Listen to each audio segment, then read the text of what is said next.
Flamengo age rápido e tem novo negócio fechado, Pedrão. Vamos falar sobre isso. O jogador anunciou várias outras notícias do Flamengo. Comentar também vitória do Flamengo, né? 3 pontos ali pra conta, mas a gente precisa pontuar algumas situações aí realmente complicadas no nosso Flamengo. Se inscreva no canal, aciona o sino, deixa o teu like e toca aí, meu parceiro e minha parceira.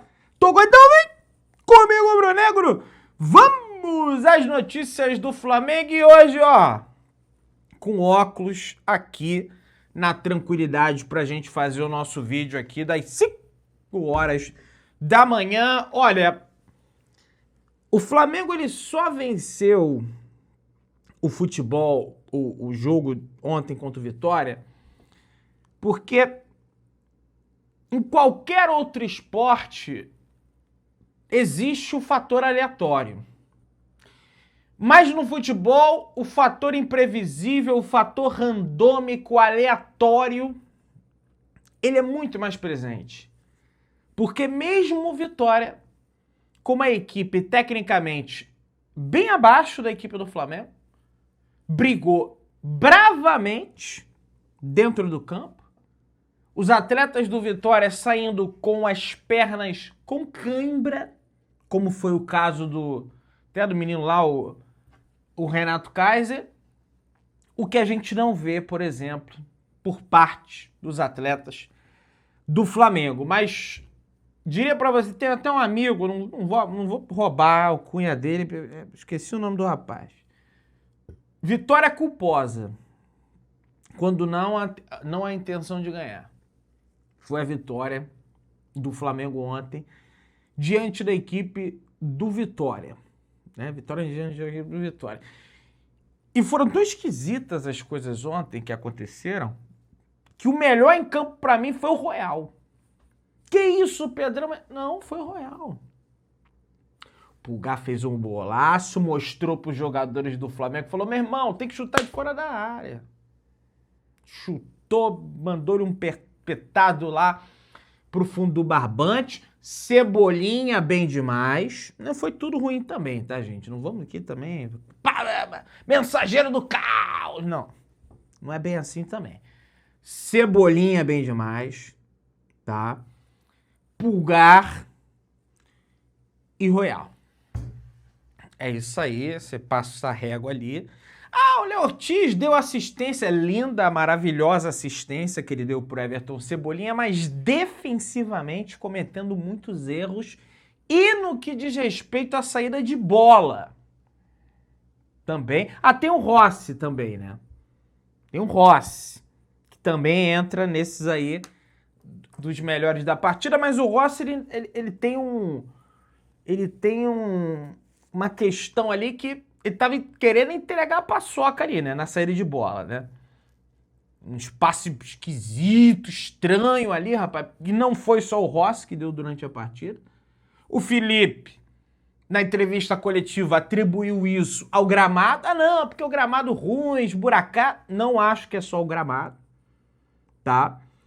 O sistema... Rapaz, pra mim, foi uma das piores atuações que eu já vi do time do Flamengo treinado sob o comando do Felipe Luiz.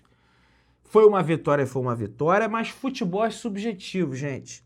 Não tem como eu chegar aqui, o Flamengo ganhou, o Flamengo jogou bem. O Flamengo empatou, o Flamengo jogou médio. O Flamengo perdeu, o Flamengo jogou mal. Isso é um pensamento tacanho, um pensamento raso, um pensamento que não tem profundidade, o cara não analisa o jogo, o contexto do jogo, atleta X, atleta Y, sabe? É algo raso. Ganhou, mas foi uma das piores atuações que eu já presenciei do Felipe Luiz, mas evidentemente que tem coisa a melhorar. Vamos lembrar também que na temporada passada nem tudo foram um mar de rosas. A fase de grupos da Libertadores do Flamengo foi paupérrima. O mata-mata foi excepcional. Excepcional. Mas a fase de grupos foi patética, tanto é que o Flamengo chega à última rodada com expectativas ali de poder até ser eliminado.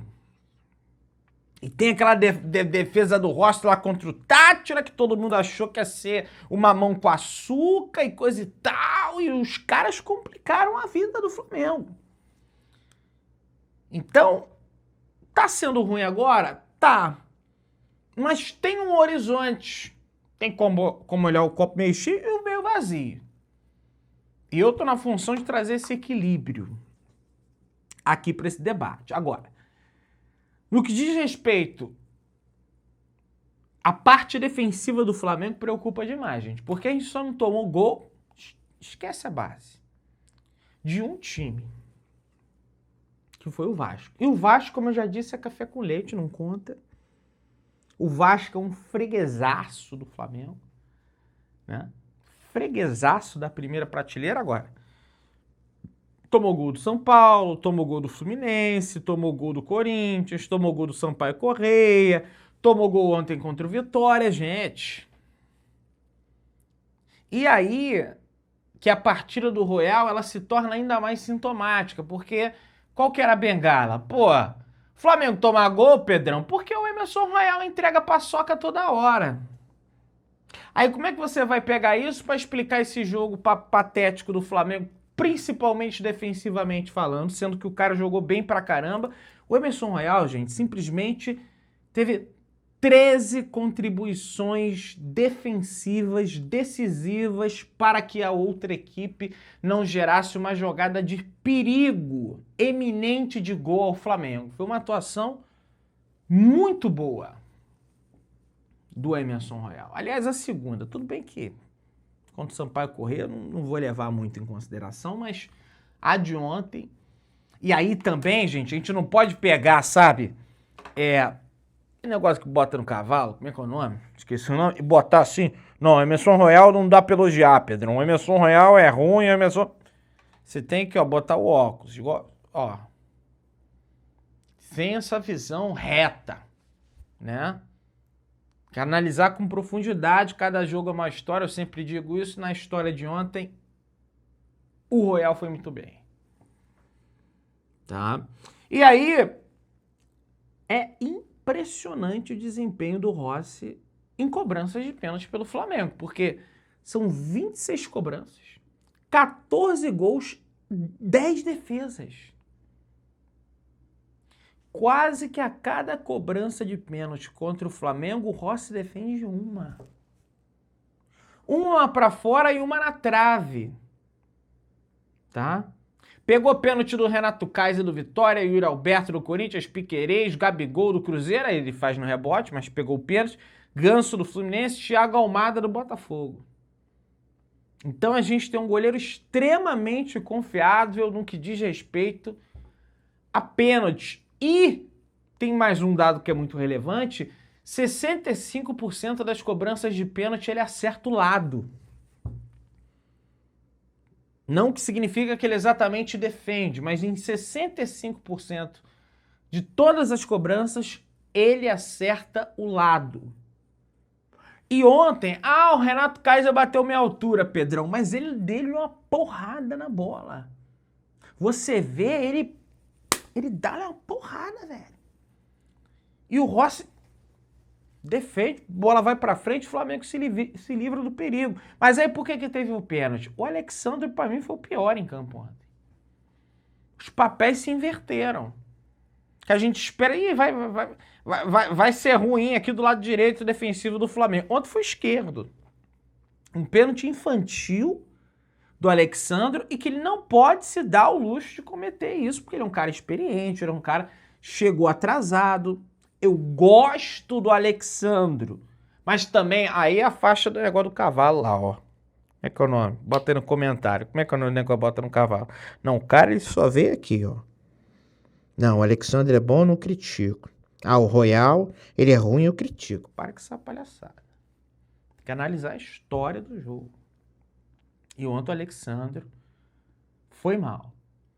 O Cebolinha, após o jogo, deu entrevista, feliz pelo gol. Foi uma jogada de instinto. Acabei de falar com o Léo Nossos zagueiros têm muita qualidade, eu sabia que ele poderia achar aquele passe, viu uma linha do Vitória estava alta, fiz o movimento, ele me achou, até uma referência ao que o Zico brincou, é o 10 da nossa zaga, ele achou um excelente passe. É o 10 da nossa zaga, mas também tem que achar que é o Beckenbauer. Que todo lance ele tem que sair jogando, e tem que matar no peito, e tem... Tem lance que tem que botar a sandalinha da humildade. E ó, butinada na bola, velho. Bola pro mato que é jogo de campeonato. E isso ele vem falhando. O Léo Ortiz, em alguns momentos, eu diria pra vocês que ele vira escravo da confiança. É tanta confiança que existe uma linha da confiança e da soberba, da irresponsabilidade, e aí ele não pode ultrapassar essa linha, porque senão realmente fica difícil, né?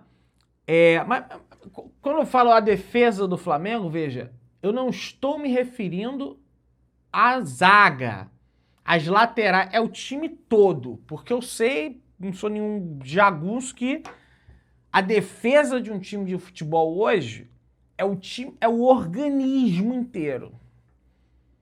Então, se tá tendo problema, que o organismo aí tá mostrando sintomas e o médico Felipe Luiz tem que tratar esse troço aí. Linguagem metafórica, tá? Daqui a pouco... Pá, o Felipe Luiz não é médico, Pedrão. O que você tem contra os médicos? Sempre tem. Tô falando isso, entendeu o que quis dizer. Tá? O Felipe Luiz, após o jogo, na entrevista coletiva, falou: por tomar gols, a gente culpa a defesa, mas tudo se conecta. É exatamente isso que eu tô falando. O ataque, modelo de jogo, pressão, passa muito pela questão de não controlar o jogo com bola como gostaríamos, preciso corrigir.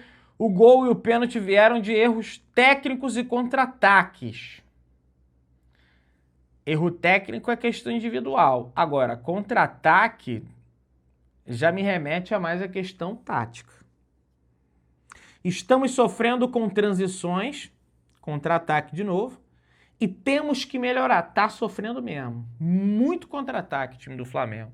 Agora, no gol do Vitória, o Flamengo até consegue se recuperar do contra-ataque. Só que o Renato Kaiser lidou 3 atletas do Flamengo. O Renato Kaiser domina, pede um cafezinho, é descafeinado, senhor. Cafeinado, cafeinado. Ah, não quero café não, quero um cappuccino com chantilly e nenenê. Aí pega um croissant, porra. Não pode dar aquela liberdade pro Renato Kaiser. Aí até um amigo comentou: pô, Pedrão, o cara mijou na nossa defesa. Mijou mesmo. E aí o Felipe, ele precisa... A nossa defesa, se a gente ganhou o que ganhou no passado, foi em função da defesa. A nossa defesa não pode se... Que sai fora, rapaz. Siri falando aqui, sai fora, rapaz. Alexa, sei lá. Aí o Felipe falou: nosso refino técnico no Maracanã foi muito melhor. Ah, mas, com todo respeito, Maracanã jogou contra ninguém. Ah, Pedro, o que é isso? Falando dessa forma soberba dos caras lá. Não, não é isso, cara. É porque não tem como comparar do jogo no Maracanã. Aí ele compara isso pra dizer que o gramado do Barradão tava ruim. Gente, é ruim, mas não foi isso. Tá? Aí o que mais me incomoda na entrevista é quando o Felipe fala: soubemos sofrer bem no primeiro tempo e fomos com um resultado muito positivo para o segundo. Nosso melhor momento, tomamos o gol que deixou tudo aberto. Pois é, Felipe, mas o Flamengo não soube sofrer. O Flamengo não tem que saber sofrer. O Flamengo tem que saber se defender. Sofrer no futebol é ruim. Tem que saber se defender. Travar chute do adversário, interceptar passe, desarmar o adversário, fechar espaço, fechar a linha de passe. Isso é saber se defender. Agora, saber sofrer, a gente entrega na mão do futebol. Por isso que eu digo que o Flamengo ganhou ontem em função do fator randômico, aleatório. Né? soubemos sofrer. Não soube sofrer, foi o Vitória que foi incompetente nas finalizações. Né? Uma vitória difícil, sensação parecida com a do ano passado. Um jogo não muito bom, aí já uso um eufemismo aqui. O jogo foi ruim, né? Para dar uma amenizada aqui, né? Nos usos do termo. Aí também muita gente criticando. Pô, Pedrão, o Paquetá tá jogando fora de posição. Pro Felipe, ele tem que jogar ali. Ele não joga de ponta, ele joga de meia, ele marca de ponta, que é diferente. Como se fosse na mesma função que ele jogava no West Ham. Eu não acho, eu prefiro... É porque, ele joga de meia aberta, não joga de ponta aberta. É a mesma coisa, joga aberto. Joga aberto do lado direito. E volta pra marcar. Pra mim tem que jogar pelo bem. Mas pra ele jogar pelo bem vai ter que tirar a Arrascaeta. Ele não vai tirar a Arrascaeta tá mal. A Arrascaeta está mal. E não tem problema nenhum em falar isso. E parece que é um crime você pegar um cara como o Arrascaeta, que arrebentou no ano passado, foi rei da América, ídolo do time, ele é intocável. Não pode criticar. Pode. E nesse recorte, o Arrascaeta está mal. Fez um gol, fez. Foi de pênalti, gol de pênalti é gol. Fora isso, não tá rendendo. Tem dois caras que estão atrapalhando muito a parte física do Flamengo em campo. Pedro e Arrascaeta. Ambos. Só que aí para tirar o Pedro ele bota o Plata. Mas aí também porque cadê o centroavante? 42 dias de janela de transferências aberta, cadê o tal do centroavante que prometeram que ia ter? Até agora nada. Por quê? Por que tem que ser o centroavante? Porque só tem o Pedro. Bruno Henrique não é centroavante. O Alacém até joga ali, mas o clube já decidiu pela saída dele, tá em negociação com o Bragantino, então só tem o Pedro. Aí sai o Pedro, pega o Pedro no dia ruim, e aí? Aí tem que botar o Plata, que é golfóbico. O Plata, ele é finalizofóbico. Ele tem medo do gol. Eu não consigo entender um atacante ter medo do gol. É ponta, mas, porra, não tem que ter medo do gol. Tá? Renovação de Everton Araújo. Diretoria do Flamengo vai abrir nos próximos dias conversas para renovar o contrato de Everton Araújo, de 22 anos. A ideia do clube é valorizar o jogador e, principalmente, elevar a multa rescisória como forma de proteção diante do interesse do mercado internacional. Flamengo encaminha acordo. O contrato atual de Everton Araújo vai até o final do ano de 2028. A tendência é que o novo vínculo seja estendido até 2030 com reajuste salarial e cláusulas que discutem uma possível saída do jogador, tá? Essa é a situação. O Flamengo, além do atacante, segue no mercado em busca de um ponta, tá? Em busca de um ponta. O Felipe gosta de ponta. Fala-se no Igor Paixão, por exemplo. Existe algumas pessoas favoráveis à contratação dele, até porque é um cara que já externalizou o desejo de vestir a camisa do Flamengo, tá? Recentemente, na entrevista também, nesse sentido. O Luiz Henrique é algo menos palpável, jogou no Botafogo, no Fluminense, já deu declarações que não jogaria pelo Flamengo, né? Aquela coisa toda. E o Richarlison, que é o tal do pombo, que só vive machucado, desmentiu uma matéria do Bruno Andrade, de que a Arábia Saudita é disparada a preferência dele atualmente. Ele falou que é mentira isso. Ele não desmentiu a notícia sobre o Flamengo, ele desmentiu a notícia sobre que a preferência seria a Arábia Saudita. Então já fica até um ponto de interrogação aí, porque a informação que se tem é que ele teria garantido ao Felipe Luiz: olha, se eu voltar para a América do Sul, vou para o Flamengo. Pode ser aí mais um indício. Você que tá aí, se inscreva no canal, aciona o sino, deixa o teu like, tamo juntão, saudações rubro-negras.